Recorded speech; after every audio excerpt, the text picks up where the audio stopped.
Hello, and thank you for joining me on Creatively Balanced. My name is Angelia Williams, and I am a professional vocal coach, a life coach, and a motivational speaker. Today, we're going to tackle a very difficult subject, which is depression. We're going to learn about what depression is, how to know some signs that we are depressed, and some ways to try to manage those negative emotions.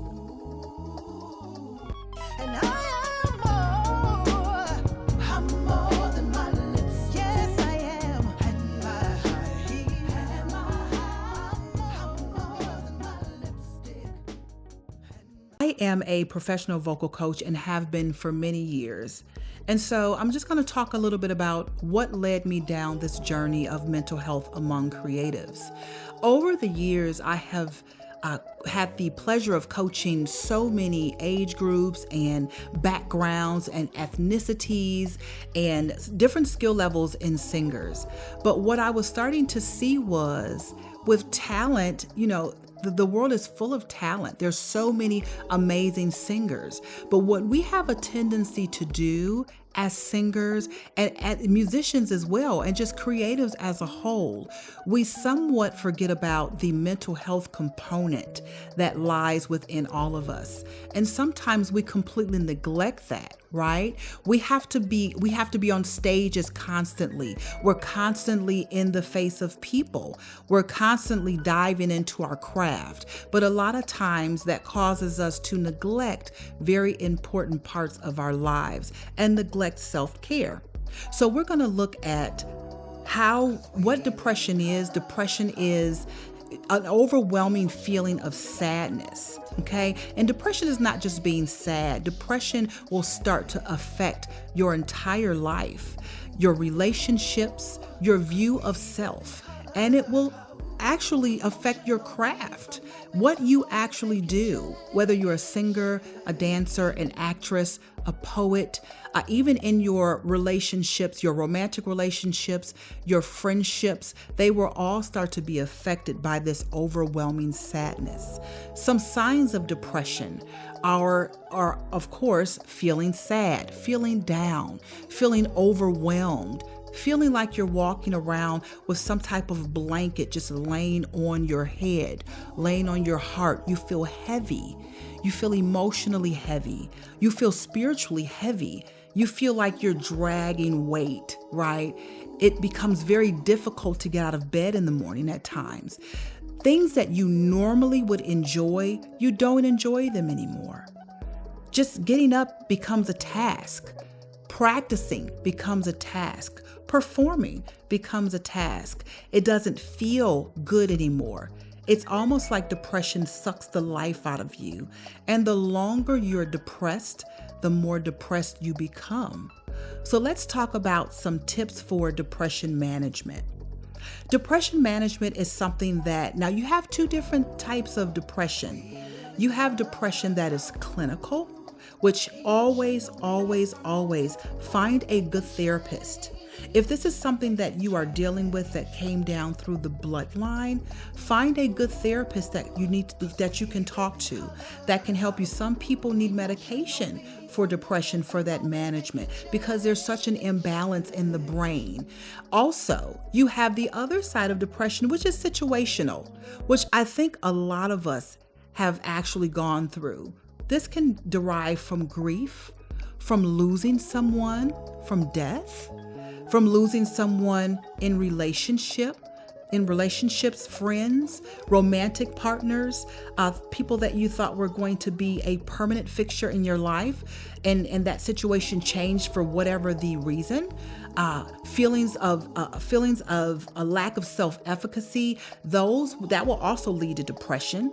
Right? So some tips to really kind of deal with that is things that you enjoy doing. In a situational situation, you want to start doing those things. I also urge you to seek counseling, even if it's situational depression, because situational depression can lead to a deeper depression. And the longer you're depressed, remember, the harder things become. So I would admonish you to seek counseling even in those types of situations. If you feel like I felt sad, this has been bothering me for a long duration of time, then please seek a counselor. That's what therapists are there for. Okay, so let's talk about some things that we can do to combat depression. And I would like to make sure that I'm clear. This is in situational depression. In clinical situations, you need to be in therapy on a regular basis. Okay, so aromatherapy. Aromatherapy is a great way to combat depression because of the senses. If you think about your senses, your eyes, your nose, your sense of smell, what you hear, okay? All of those senses, you can use them to combat that. So aromatherapy is something that works through the sense of smell. There are specific scents that are proven to really, really combat feelings of anxiety and high emotions or negative emotions, like lavender, chamomile. I actually have a candle from my Sasira collection here with me today. It's a sweet smelling aromatherapy oil. It's an essential oil that is in there. The sandalwood in that specific candle is very soothing. It soothes the whole atmosphere. Okay. Another thing is music. Music is known to cause the brain. There are changes in the brain that happen when you listen to music. So listen to something that is soothing to you. Now, what type of music to listen to? That's going to depend on you. Me personally, I love classical music. I love gospel music. It uplifts my spirit. So whenever I'm down, I put on gospel music. And I also love kind of throwback R&B, like the 80s and 90s. That is amazing for my mental health. So when I feel down, that's what I put on. So that's going to vary from person to person. Also, things in nature.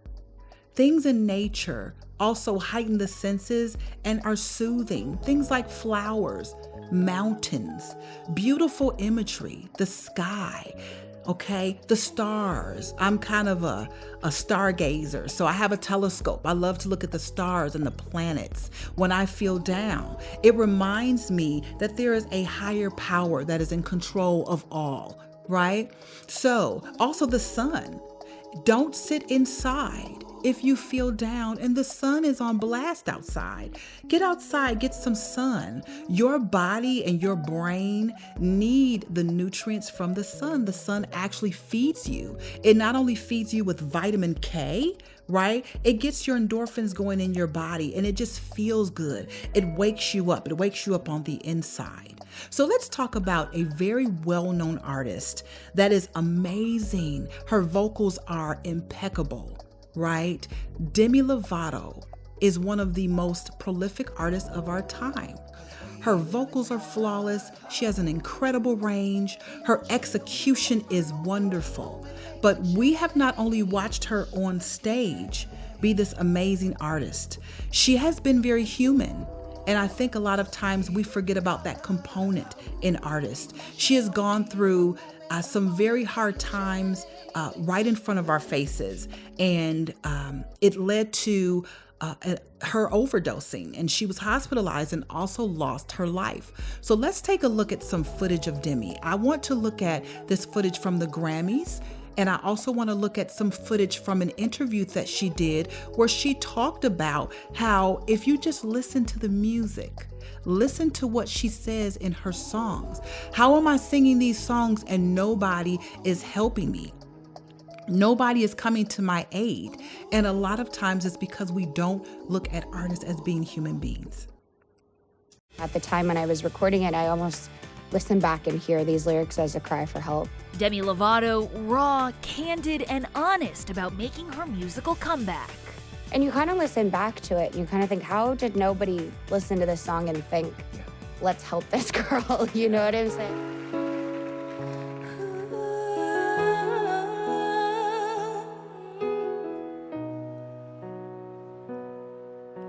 I tried to talk to my piano.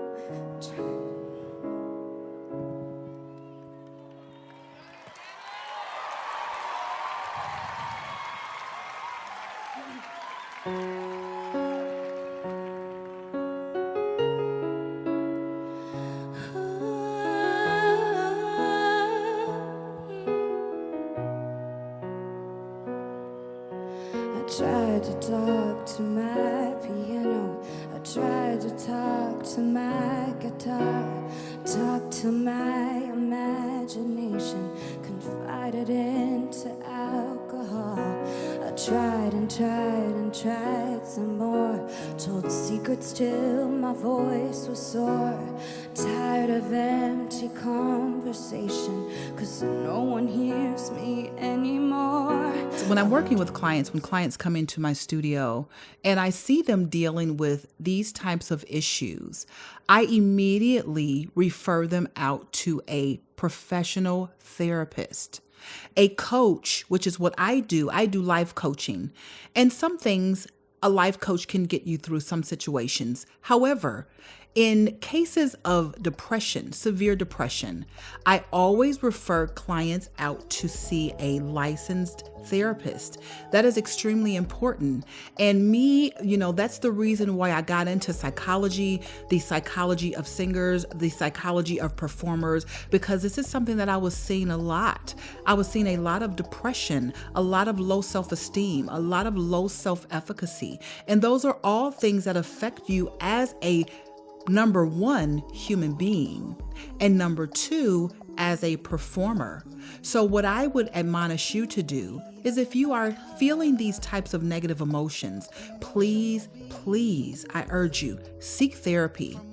I have placed a couple links in the bottom of this video that are actually therapists that specifically work with singers, touring singers, professional singers, singers that make their living through singing.